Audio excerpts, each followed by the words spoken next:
तो इस नए चैनल पर आप सबका स्वागत है और मुझे बहुत खुशी है कि इस बातचीत के लिए आप यहाँ पर आए। मैं सोच रहा था कि किस टॉपिक से हम शुरू करें।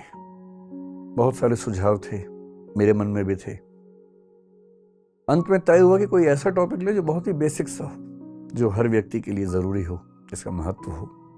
और मुझे पता नहीं क्यों, अगर मैं सोचता हूँ कि इस चैनल की शुरुआत मैंने क्यों की, इसका पर्पस क्या है, अगर एक पर्पस तय करना हो, बाकी पर्पस तो सारे होते ही हैं। प्रसिद्धि की चाह भी एक पर्पस हो सकता है, इसका सबके मन में होता है, तो मेरे मन में भी होगा ही। लेकिन अगर मैं सोचूं कि इसका दरअसल एक ईमानदार पर्पस क्या है इस चैनल का, तो मुझे लगता है कि मैं अपने कंट्रीब्यूशन के तौर पर यह चाहता हूं कि हमारा समाज सोचने विचारने की प्रक्रिया में बेहतर समाज बने। हम एक सेंटिमेंटल समाज के रूप में ना हो, हम एक इंटेलेक्चुअल समाज भी तो हो। सामाजिक चर्चाओं में, विमर्शों में थोड़ी गहराई हो, चिंतन बेहतर हो। हम अफवाहों से क्यों बहें। इसलिए सोचा कि पहला टॉपिक क्यों ना यही रखें कि सोचा कैसे जाए, फैसले कैसे किए जाए। मैं क्लास में एक कहानी अक्सर सुनाता हूं पंचतंत्र की, थोड़ा बदल के सुनाता हूं। पंचतंत्र आप जानते हैं, विष्णु शर्मा का एक कहानी संकलन है प्राचीन काल का। उसमें कई ऐसी कहानियां हैं जो हमें नॉर्मल लाइफ के बारे में, सामान्य जीवन के बारे में एक लेसन देती हैं, सीख देती हैं। उसमें एक कहानी का नाम था, अगर मुझे ध्यान है, मैं स्कूल में पढ़ता था, उसका नाम था पंडित की बकरी। कहानी थोड़ी सी अलग थी, मैं उसे थोड़ा सा अलग करके आपको सुनाता हूं ताकि आज के परिवेश में उसका महत्व ज्यादा समझ में आए। कहानी ये है, मैं फिर बता रहा हूं, कहानी में बदल के सुना रहा हूं ताकि बाद में कोई हमला ना करे कि नहीं कहानी तो ये थी, बदल कैसे दी। उस कहानी में यह था कि एक पंडित जी बकरी खरीद के जा रहे हैं। 3 लोगों को लालच है कि बकरी खाएंगे हम। उनको बेवकूफ बनाने के लिए एक ने कहा कि कुत्ता कहाँ ले जा रहे हो, एक ने कहा कि आप कौन सा पशु बताया, मेरा 3 पशुओं के नाम बोले कि ये कहाँ ले जा रहे हो, वो कहाँ ले जा रहे हो। उन्हें कंफ्यूजन हो गया कि जरूर कोई बहुरूपी जानवर है, वो छोड़ के भाग गए। मैं इस कहानी को थोड़ा सा मोल्ड करके सुनाता हूं कि एक बार एक आदमी एक छोटा सा बछड़ा खरीद के जा रहा था, सुंदर सा, और 3-4 चोरों की नजर पड़ी। उनका मन हुआ कि काश ये बछड़ा हमें मिल जाए, सस्ता मिल जाए, आधे दाम पे या उससे कम पे मिल जाए, तो क्या करें। तो उन्होंने एक साजिश की। बारी बारी वो उस व्यक्ति से रास्ते में मिले। पहले एक व्यक्ति मिला एकदम सीरियस चेहरा बना के।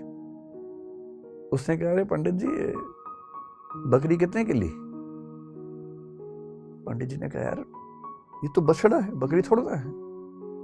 तो वो बड़े अच्छे से हंसने का, ये बछड़ा है, अच्छा। इतना कह के मुस्कुराते हुए निकल गया वहां से। पंडित जी को लगा अजीब गधा आदमी है, फिर देखा है तो बछड़ा ही। उसका उतना ही काम था, किया और निकल गया। अब वो आगे चल रहे हैं, करीब 100-200 मीटर के बाद एक दूसरा आदमी अलग जगह से आया। इनके बीच में आपस में साठ-गांठ है, ये इनको नहीं पता है। दूसरा आदमी आया और आते बोला, वाह पंडित जी, कितनी मोटी बकरी है, एकदम बछड़ा लग रही है देखने में तो। अब इसको लगा कि ये तो मामला फंस गया। ध्यान से देखा, बोला नहीं यार, मैं तो बछड़ा ही लाया हूं। बोला वही तो मैं कह रहा हूं, देखने में लग रहा है एकदम, लेकिन है मोटी बकरी। ये कह के वो भी निकल गया। फिर 1 किलोमीटर बाद तीसरा मिला और उसने कहा, पंडित जी बस ऐसी ही बकरी चाहिए मुझे भी, कहां मिलेगी ऐसी बकरी। उसने कहा, फिर पंडित ने फिर थोड़ा धमकाते हुए कहा कि यार ये बछड़ा है भाई, लेकिन अब वो दबाव कम बना रहा था, वो खुद दबाव में था। तो वो भी ठहाका मार के ऐसा बोला, बछड़ा ऐसा होता है, अच्छा, ये करके चला गया। और फिर चौथा आदमी जो असली था उनका मास्टरमाइंड, चीफ कॉन्स्पिरेटर, फिर वो आया पैसे गिनते हुए। उसने कहा, अरे अरे अरे, ऐसा ही बकरा चाहिए, ऐसी बकरी चाहिए, कितने की मिलेगी, कितने की मिलेगी। तो पंडित जी को लगा मुझसे बहुत बड़ी गलती हो गई है, मैं तो बकरी खरीद के ले आया बछड़े के नाम पे या बछिया के नाम पे। फिर लगा घर जाऊंगा, घर पे पिटूंगा, इससे अच्छा नुकसान कम कर लेता हूं। तो एज्यूम कीजिए कि उस जमाने में 100 रुपए के आसपास का लिया था, तो उन्होंने बताया कि मैंने 100 का लिया है। 100 का, बकरी तो 20 रुपए की आ जाती है, लेकिन ये इतनी तंदुरुस्त है, अगर आप चाहें तो मैं इसके बदले आपको 40 रुपए दे सकता हूं।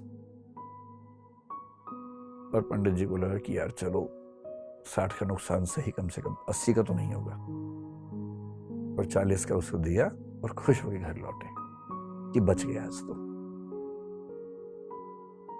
अब ये जो पंचतंत्र की कहानी है, ये इसलिए है कि जब हम जीवन में निर्णय करते हैं तो हमारे पास बहुत सारे ऊट पटांग से इनपुट्स आते हैं, और यदि आप बहुत समझदार इंसान नहीं हैं तो इस बात का पूरा खतरा है कि कोई ना कोई कभी ना कभी आपको बेवकूफ बना ही देगा। और हम जिस दौर में हैं, हम तो व्हाट्सएप यूनिवर्सिटी के दौर में हैं, सारा ज्ञान ही वहां से आता है। सोशल मीडिया, आप लोग मोबाइल फोन के मरीज हो चुके होंगे मेरे ख्याल से, मैं भी आधा मरीज हूं, आप भी होंगे ही, आप तो नई जनरेशन के लोग हैं, ज्यादा मरीज होंगे। बिना वजह के मोबाइल फोन खोल लेते होंगे, फिर उस पर करते रहते होंगे ऐसे ऐसे, रील देख रहे हैं तो रील ही देख रहे हैं, शॉर्ट्स देख रहे हैं तो शॉर्ट्स ही देख रहे हैं, मन ही नहीं भर रहा है। फोन देखते देखते थक गए और फोन रखा, और 1 मिनट के बाद फिर फोन उठा लिया कि थक गए हैं, क्योंकि डोपामाइन रिलीज होता है आजकल फोन देखने से। ये एडिक्शन है, खतरनाक एडिक्शन है। और हर वीडियो में कुछ ना कुछ मैसेज कन्वे हो रहा है। इंफॉर्मेशन इतनी ज्यादा कभी नहीं आई हमारे आसपास जितनी आजकल आ रही है, और वो भी ऑडियो विजुअल फॉर्मेट में आ रही है। अखबारों के दौर में लिखित सूचना आती थी, केवल साक्षर लोग पढ़ते थे, बाकी पढ़ते ही नहीं थे। आज के दौर में ऑडियो है, विजुअल है, टेक्स्ट है, हर भाषा में है, कोई व्यक्ति बच ही नहीं सकता। और अगर किसी समूह के पास ताकत हो, उसके पास 10,000 ऐसे बेरोजगार हों जिनको काम दिया जाए कि दिन में 500-500 मैसेज भेजने, हर मैसेज के बदले 2 रुपए मिलेंगे, तो कोई समूह पूरे समाज को अपने तरीके से सोचने के लिए मजबूर कर सकता है। महाभारत का सोच के देखिए, महाभारत का युद्ध है, एक तरफ पांडव हैं, एक तरफ कौरव हैं। पांडवों के साथ में कृष्ण है। नैतिकता के लिए जरूरी है कि पांडव जीतें और कृष्ण इस पूरी योजना के साथ वहां पर हैं। पर पांडव जीत नहीं पा रहे, जिसके कई कारणों में से एक ये है कि कौरवों की सेना में द्रोणाचार्य भी हैं, उनका पुत्र अश्वत्थामा भी है। द्रोणाचार्य गुरु तो पांडवों के भी हैं, कौरवों के भी हैं, पर वो राजधर्म का पालन कर रहे हैं, क्योंकि वो जिस राज्य के साथ हैं उसके साथ खड़े हैं। पांडवों की सेना उनको हरा नहीं पा रही है, और अंत में कृष्ण को समझ में आता है कि पांडवों को जितवाने के लिए कुछ कूटनीति का सहारा लेना होगा। कृष्ण कूटनीति के शिखर हैं। वो युधिष्ठिर से एक बात कहते हैं, पर युधिष्ठिर तैयार नहीं है एक गलत बात कहने के लिए, और अंत में कृष्ण अपनी पूरी कूटनीतिक ताकत का इस्तेमाल करके सिचुएशंस बनाते हैं। एक हाथी अश्वत्थामा नाम का, उसकी हत्या होती है। बात फैलाई जाती है कि अश्वत्थामा मारा गया। अश्वत्थामा द्रोणाचार्य के पुत्र का नाम भी है, और द्रोणाचार्य अचानक हताश होने लगते हैं। उन्हें फिर भी लगता है कि एक बार मैं खबर को ऑथेंटिकेट कर लूं, प्रामाणिक है या नहीं चेक तो कर लूं। तो वो अपने समय के सबसे प्रामाणिक व्यक्ति युधिष्ठिर से पूछते हैं। युधिष्ठिर धर्मराज हैं, झूठ नहीं बोलते हैं। पूरी पांडवों की सेना ने, टीम ने जब उनसे कहा, वो तब भी तैयार नहीं हुआ कि मैं झूठ नहीं बोलूंगा। लेकिन अब झूठ नहीं है, अश्वत्थामा की हत्या हुई है, हाथी की हुई है, तो क्या हुआ, हुई तो है ही। और तब भी वो चाह रहे हैं कि मैं पूरी बात बोलूं। द्रोणाचार्य ने पूछा, क्या अश्वत्थामा मारा गया? युधिष्ठिर कह रहे हैं, अश्वत्थामा हतो नरो वा कुंजरो वा। अश्वत्थामा मारा गया, आदमी था या हाथी था। लेकिन जैसे ही नरो वा कुंजरो वा कह रहे हैं, ठीक उसी क्षण में बहुत तेज शंख बजता है कृष्ण का, और उस शंख की आवाज में द्रोणाचार्य सुन नहीं पाते पूरी बात। और क्योंकि वो सुनते हैं सिर्फ इतना कि अश्वत्थामा मारा गया, वो हताश हो जाते हैं, हथियार छोड़ देते हैं, युद्ध भूमि में जमीन पर टिक के बैठ जाते हैं और इसी क्षण का फायदा उठा के धृष्टद्युम्न उनकी हत्या कर देता है। मैं सोचता हूं कई बार कि द्रोणाचार्य इतने योग्य व्यक्ति थे, यदि मिस इन्फॉर्मेशन से या मैनिपुलेटिव इन्फॉर्मेशन से उनको भी एक गलत तथ्य के प्रति आश्वस्त किया जा सकता था, तो आज के दौर में जब हर तरफ सोशल मीडिया के हमले हैं, कैसे कोई व्यक्ति सही फैसले करे? अगर द्रोणाचार्य उस आवाज को सुन पाते, नरो व कुंजरो वा, तो शायद उनका फैसला बदल गया होता, शायद युद्ध की कहानियां अलग होती।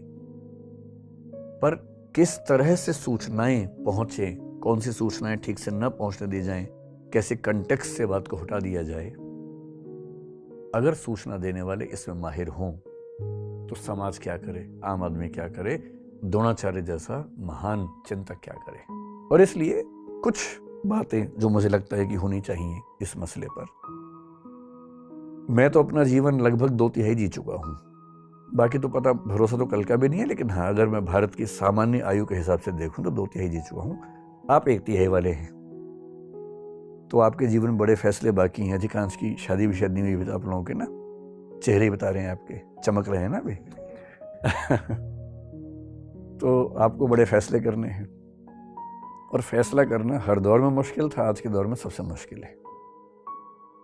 तो कुछ सावधानियां कि जब आप फैसला करें जिंदगी में तो किन सावधानियों को बरतें ताकि गलतियां कम से कम हो। गलतियां उसके बाद भी होंगी, कौन है जो गलती नहीं करता है फैसले में? सब करते हैं, आप भी करेंगे, पर गलतियां कम हो, सही फैसले ज्यादा हों।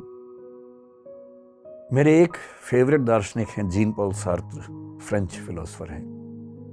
उनके दर्शन का सार अस्तित्ववाद कहते हैं, एग्जिस्टेंशियलिज्म कहते हैं। उसका सार ये है कि अपनी जिंदगी की कहानी हम लोग खुद लिखते हैं, और किस चीज से लिखते हैं? अपने फैसलों से लिखते हैं, निर्णयों से लिखते हैं। आपने किसी परिस्थिति में क्या फैसला लिया, इससे आपके जीवन की आगे की कहानी लिखी जाएगी। इसलिए मुझे लगता है कि टॉपिक थोड़ा सा महत्वपूर्ण है, तो इसका नाम रख लेते हैं निर्णय। सही निर्णय लेने में क्या क्या सावधानियां होनी चाहिए, बेसिक सी बात इतनी सी है। जब आपके मन में कोई सवाल है तो सवाल पूछिएगा, पहले मैं अपनी बात रखता हूं, फिर आप सवाल पूछिएगा।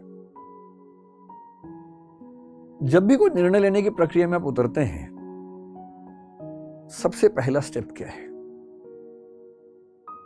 सबसे पहला स्टेप है ये देखिए कि निर्णय की प्रक्रिया में उतरने से पहले आप निष्पक्ष और तटस्थ हैं या नहीं हैं। एक शब्द होता है तटस्थ, जिसको अंग्रेजी में बोलते हैं न्यूट्रल।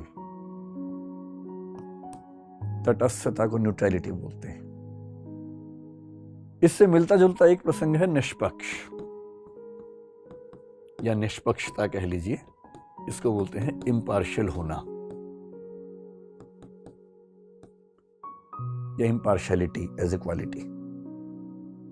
ये मैं कह रहा हूं कि निर्णय की प्रक्रिया में उतरने से पहले, बाद में तो जो होगा देखेंगे। जैसे हमारा समाज इस समय बहुत सारे सामाजिक राजनीतिक मुद्दों से घिरा हुआ है। जैसे एक मुद्दा कुछ दिन पहले आया, जो हिजाब का मुद्दा जिसको हम कहते हैं। कर्नाटक से एक डिबेट उठी हिजाब की। फिर एक मुद्दा आजकल चल रहा है यूनिफॉर्म सिविल कोड का, जो कि हो सकता है कि जल्दी ही किसी रूप में हमारे सामने आए। फिर पॉपुलेशन बिल के बारे में बात चलती है आजकल। उत्तर प्रदेश में आया भी था, और अभी कुछ और राज्यों में आने की बात है, शायद सेंटर में भी आए।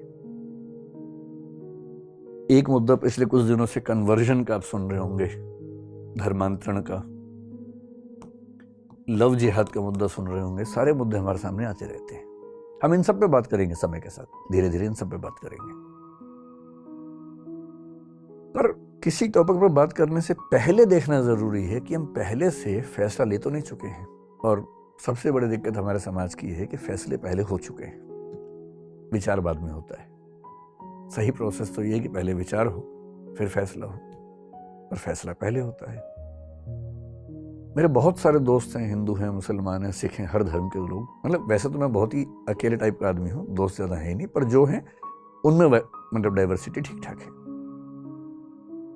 मैंने क्लासेस में भी देखा और मैंने पाया कि हिजाब की बात आते ही कोई मुस्लिम बच्चा जनरली इस भाव से देखता है कि नहीं ये गलत हो रहा है हमारे साथ, और कई हिंदू बच्चे इस भाव से देखते हैं कि एकदम सही और होना चाहिए और होना चाहिए। और मजे की बात है कि टॉपिक क्या है ना इसको पता है ना उसको पता है। कर्नाटक हाई कोर्ट का जजमेंट क्या है 128 पेज का, ना इसने पढ़ा ना उसने पढ़ा। कर्नाटक सरकार का क्या डायरेक्शन आया था, रूल क्या था, ना इसने पढ़ा ना उसने पढ़ा। और फैसले का एग्जैक्ट मतलब क्या है किसी को नहीं पता। पर हम टॉपिक शुरू होने से पहले ही राय बना के चलते हैं। E.H. कार एक बड़े अच्छे विद्वान हुए हिस्ट्री में, उनकी एक किताब है बड़ी अच्छी, हिस्ट्री, इतिहास क्या है, व्हाट इज हिस्ट्री। बड़ी अच्छी किताब है। उन्होंने साबित किया कि हिस्ट्री के बारे में आप कुछ भी कह लीजिए, कितने फैक्ट्स हैं, इतने प्रमाण हैं, सब बेकार की बातें हैं। अंततः इतिहासकार के दिमाग में जो बैठा हुआ है वो साबित वही करता है। इसलिए मार्क्सिस्ट हिस्टोरियन लिखेंगे तो आप पाएंगे सबके निर्णय लगभग एक जैसे आते हैं, और जो नेशनलिस्ट हिस्टोरियंस हैं उनके फैसले एक जैसे आते हैं हमेशा। किसी हिस्टोरिकल फिगर को लेकर सोच लीजिए, अकबर की बात कर लीजिए, औरंगजेब की बात कर लीजिए। एक धारा के फैसले हमेशा एक से आएंगे, दूसरी धारा के फैसले हमेशा एक से आएंगे। ऐसी माइंडसेट से अगर हम चलेंगे, और हमारी यूनिवर्सिटीज में भी तो यही होता है। बहुत रोचक बात है, यूनिवर्सिटीज में टीचर्स बटे हुए हैं कि ये मार्क्सवादी है, ये भाजपाई है। और मैं सोचता हूं कि जो आदमी देश को पढ़ाने की जिम्मेदारी संभालता है यूनिवर्सिटी में, वो एक विचारधारा से बंध कर चीजों को देखने का आदी कैसे हो सकता है? उसके अंदर इतना वैचारिक साहस क्यों नहीं है कि किसी मुद्दे पर मेरी विचारधारा से बेहतर राय किसी और विचारधारा की भी हो सकती है? ये साहस क्यों नहीं है? और इसलिए जो बात यूनिवर्सिटीज तक में मिस होती है तो समाज में तो कहां से आएगी? विश्वविद्यालय का तो काम है समाज को सही दिशा देना, वही नहीं है तो समाज में कहां से आएगी? पहले कोशिश कीजिए न्यूट्रल होने की, तटस्थ होने की, कि मुद्दे को समझने से पहले ना मैं इस तरफ हूं ना मैं उस तरफ हूं। हिजाब की बात है, मुझे नहीं पता, मैं पहले स्टडी करूंगा पूरा। स्टडी करने के बाद मामला ठीक लगेगा तो मैं कहूंगा हाँ ये ठीक है, गलत होगा तो बोलूंगा गलत है। पहले क्यों फैसला करूं? ये तो बहुत बेसिक सी बात है। न्यूट्रलिटी ही जब रियल सिचुएशंस में आती है उसको बोलते हैं निष्पक्षता, impartiality in the specific situations.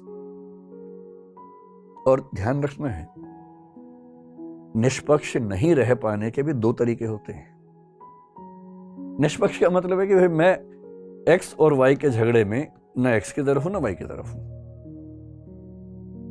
जैसे मान लीजिए दो बच्चों में झगड़ा हो जाए और उनमें से दोनों की मम्मियां नीचे आ जाएं।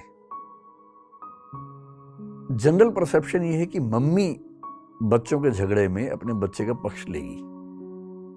ये ऐसा नहीं कि सोशल कंस्ट्रक्ट की बात हो रही है, बायोलॉजिकल लेवल पे बात चल रही है, क्योंकि मदर्स का लव आमतौर पे अनकंडीशनल माना जाता है।